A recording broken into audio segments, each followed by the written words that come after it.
Hi, Capricorn. Welcome to your January 2023 General Tarot reading. It's Raina here. I'm so proud of myself. You're the first sign that I'm doing, and I actually said 2023, so I feel very proud of myself.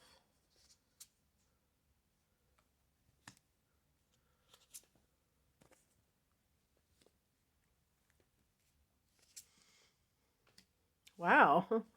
This starting the year very positively with all of this.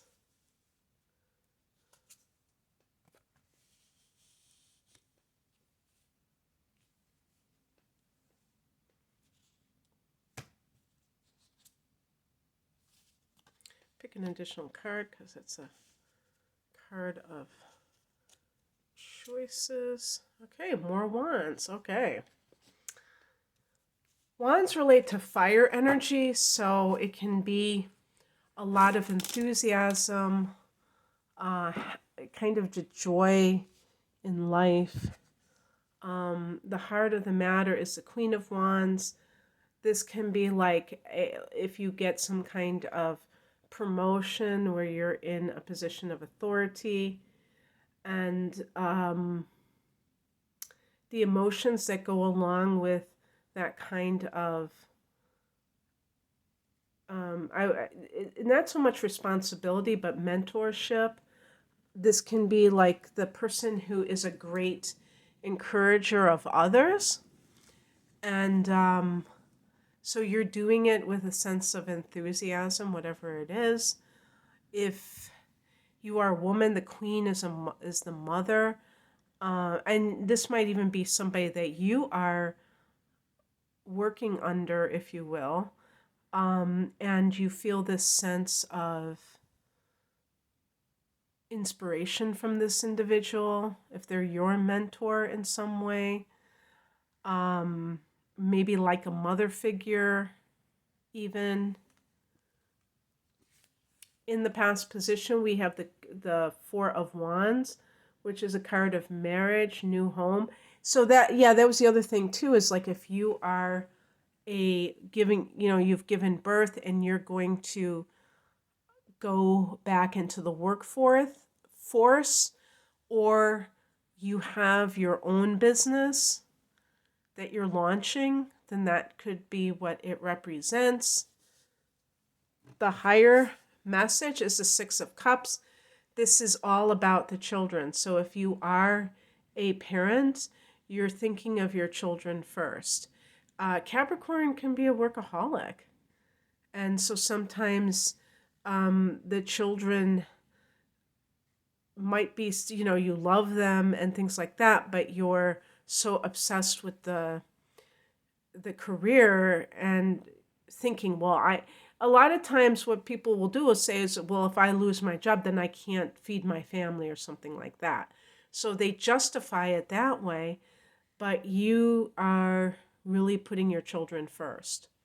The other thing about this, whatever this represents with your life, is that this might have been something that you've wanted since you were a child. So they show the progression from puppy and child to adult and mature dog, to show that, sometimes things don't change just because we get older. We still want certain things in our life. And so that's all about getting that.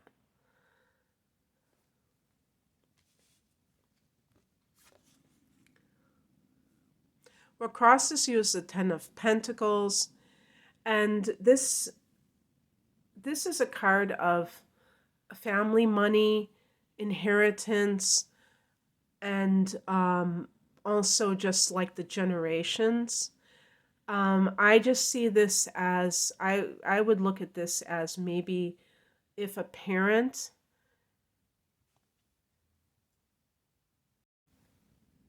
has put pressure on you to go into a certain line of work, maybe the family business. I could see this happening to some Capricorn people as a theme in their life, and that kind of dilemma about whether or not to please the parents or do what you feel is your calling.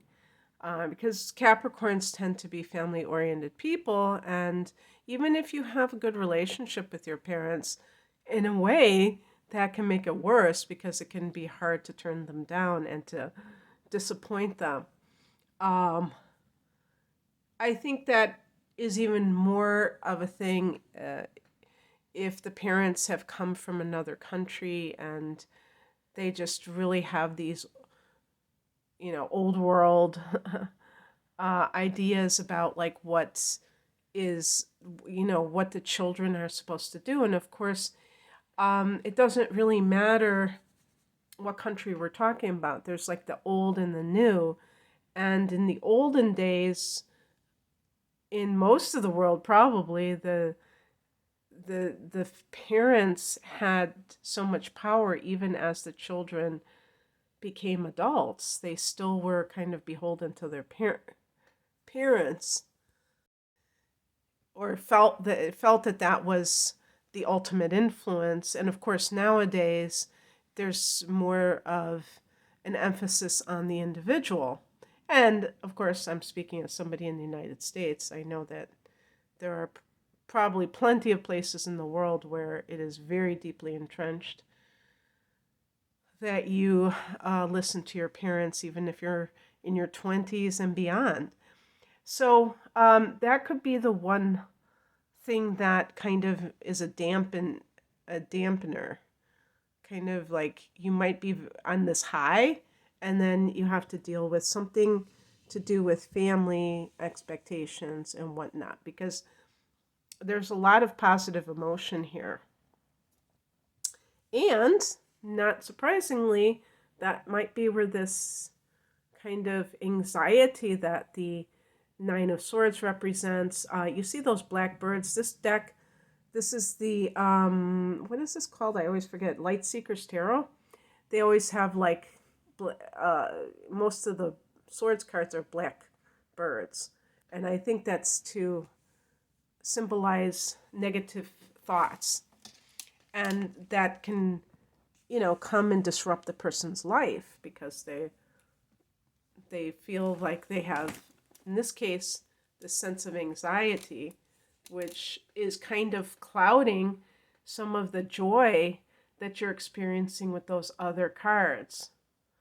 So, how can you mitigate that? Well, come back to the self, which is what you came here to express.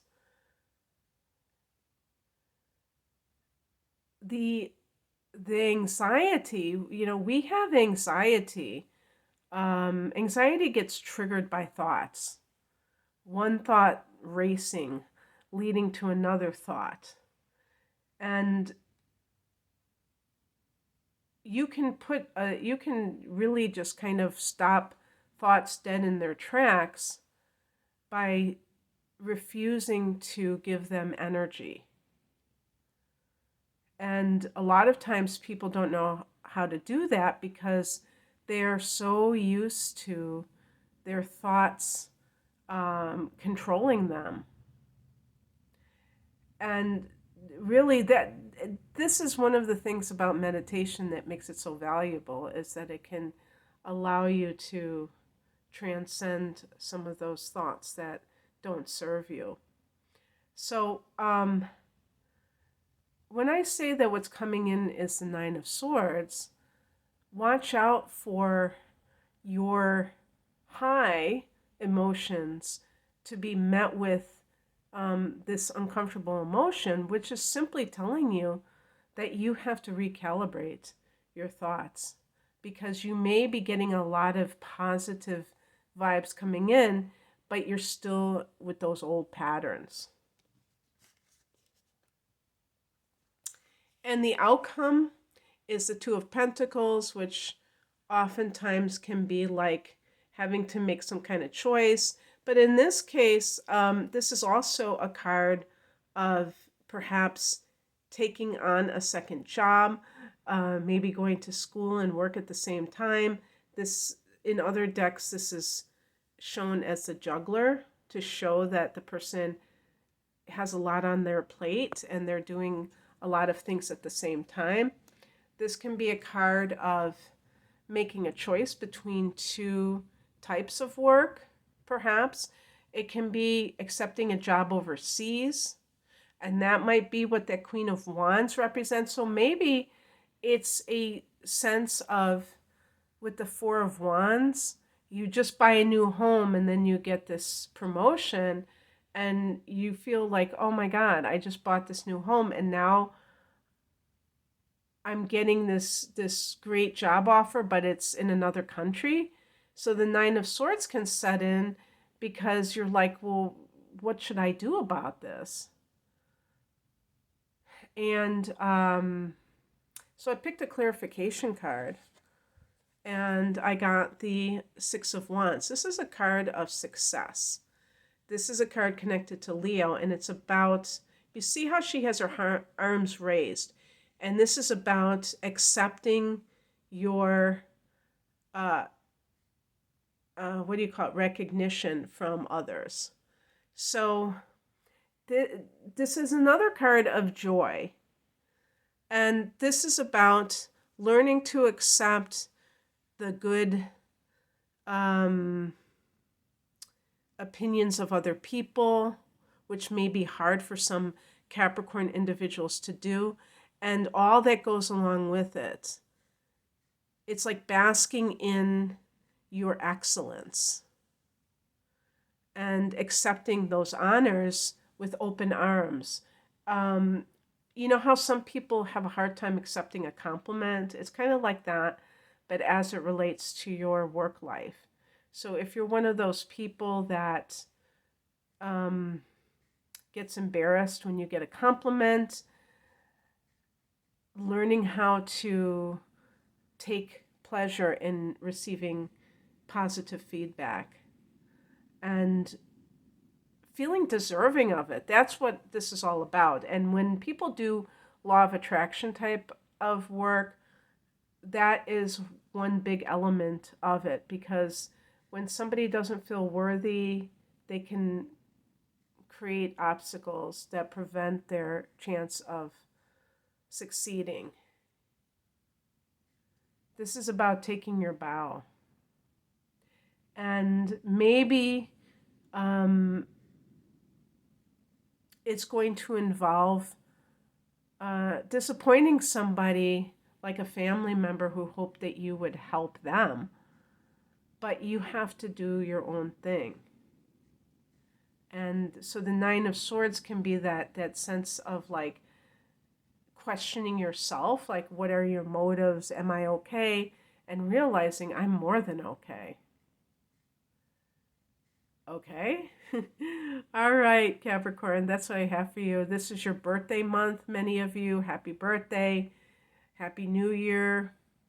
Starting the new year on a great foot. If you would like a private reading, the link is below. Take care. Bye.